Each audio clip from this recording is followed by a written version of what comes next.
American workers clearly benefiting from the new tax law, but President Trump still not getting the credit he deserves. With me now, my panel, Fox News political contributor Tammy Bruce, who's also Independent Women's Voice Board of Directors member. Liz Peek, the FiscalTimes.com columnist. Gina Loudon, Donald J. Trump for President Advisory Board member. Ford O'Connell, the Civic Forum PAC chairman. Hey, let me start with you, Gina. President Trump not getting the credit. Even yesterday in the New York Times, there was an article that Americans are really warming up to the new tax laws and that they're really excited, but they don't give Trump the credit. Well, I think they will as they start to see the actual money and it starts to make an actual difference in their lives. You know, these numbers, the reason that the swamp can avoid this topic and can pretend like this isn't happening and call it crumbs, Charles, is because $1,000 isn't that much money to them. But it is a lot of money to most Americans. And I think when they see it in their paycheck, it's going to make a big difference. Yeah, Ford, I don't even think anyone's debating the money anymore. You know, I mean, we've seen enough footage of Nancy Pelosi touting the virtues of $40. Certainly 1,000 here, 2,000 there, and 2,500 there means an awful lot to a lot of people. I think now the big fight going forward is going to be who gets credit. And right now, ironically enough, a lot of people still think it was the previous administration. Well, look, there's no question about it. Donald Trump is not getting the credit he deserves. And to be perfectly honest with you, Charles, if I'm Republicans running campaigns, I'm going to run that Nancy Pelosi clip over and over here. But the real concern is who's going to get the credit when the 2018 midterm elections occur. And if I'm a Republican in a moderate district, I need to go out and make the case. I don't care whether or not you like Donald Trump. But what you cannot argue with is the success and the results. And the fact is we have the best economy in decades. Consumer confidence is through the roof. And we've had over 2 million jobs, you know, create. What more do you got to do, given how bad we've been over the last 8 years? But guess what? Nancy Pelosi and Democrats are going to keep poo-pooing on it.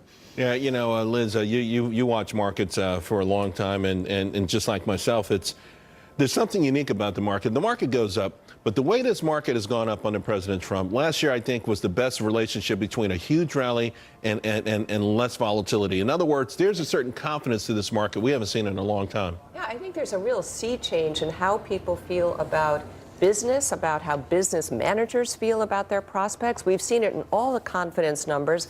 As far as who gets credit for the bonuses and so forth, the Wall Street Journal did a survey of 68 economists across different disciplines. But they only have 68 votes. No, that's true. But you know, Charles, I also think this is a movement. I actually think it's a movement. It's not just big companies. Remember, it's also small companies. Now hundreds of them across the country. In every community, people are beginning to say, hey, what about your employer? Sure. Did they raise your wages and so forth? And, I think that's huge. And Tammy, if you look closely at the data, a lot of this enthusiasm has just occurred over the last 60 to 90 days. So there's no doubt, you know, why it's happening, but it's just a matter of finding a way to make sure that the Republicans know how to seize upon this, knowing that the mainstream media won't let them.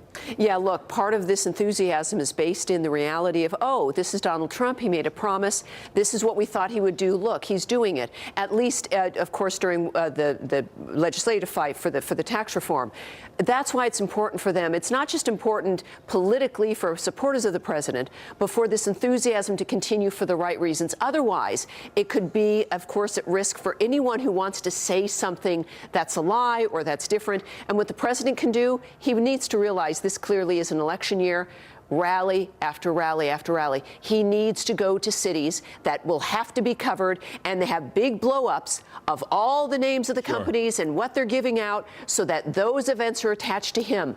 And it's important that the reality is reinforced through what this president does and where he travels. Of course, Gina, President Trump was scheduled to go to Pennsylvania. That's a state that he turned. That was a state where, you know, he worked really hard, and everyone between Philadelphia and Pittsburgh got the epiphany. Ed Randall, in fact, Rendell was really upset with Hillary Clinton because she just forgot about those folks. So I agree with Tammy. Going to the people that got him there in the first place is probably the way to get this done. Yeah, and I think that there are other unintended consequences that we'll see in addition to employers giving either raises or bonuses or all of these kinds of things. Remember unintended consequences under Democrats? It was things like people lose their health insurance, people can't afford the premiums.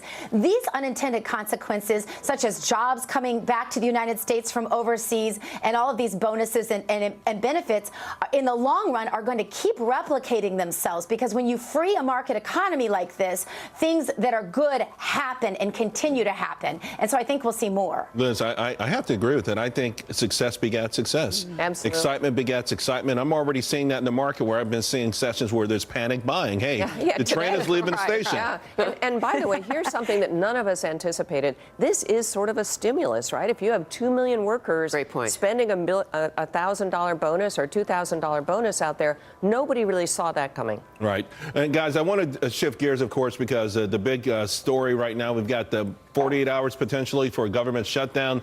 Lawmakers still trying to cut a deal to keep the government open, but you know, it's a big fight. It's the essential piece of this is immigration and the wall, and of course, overall spending for it is in jeopardy.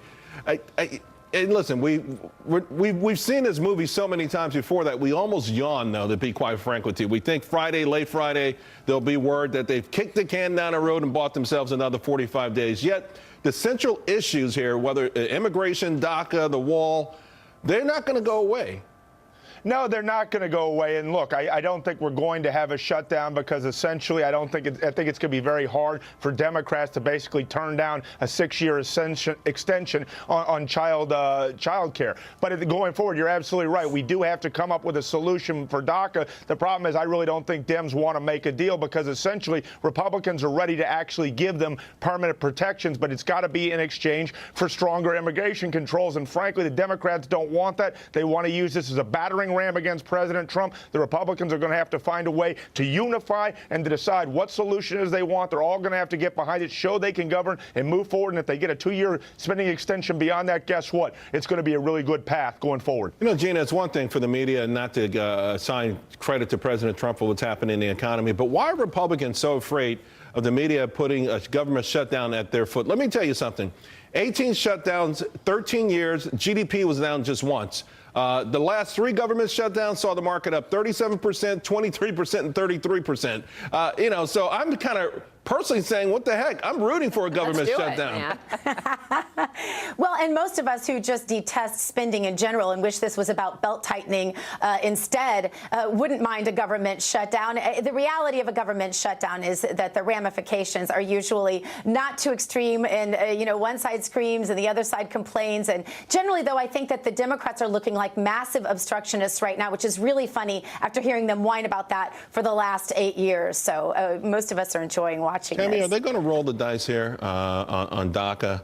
Now, maybe we do get a CR, continuing resolution on Friday, and they buy another, you know, 5-6 weeks. But ultimately, something's going to have to be done, right? So the Democrats risk going into the midterm elections, and I know there's some cynics who believe that they will for political reasons, but could they be overplaying their hand amongst Hispanic voters and others that they have promised this to for a long time? Well, yes, clearly they have. I mean, this is just, well, it's the equivalent, I think, of what the Republicans did with the overturning and repealing Obamacare.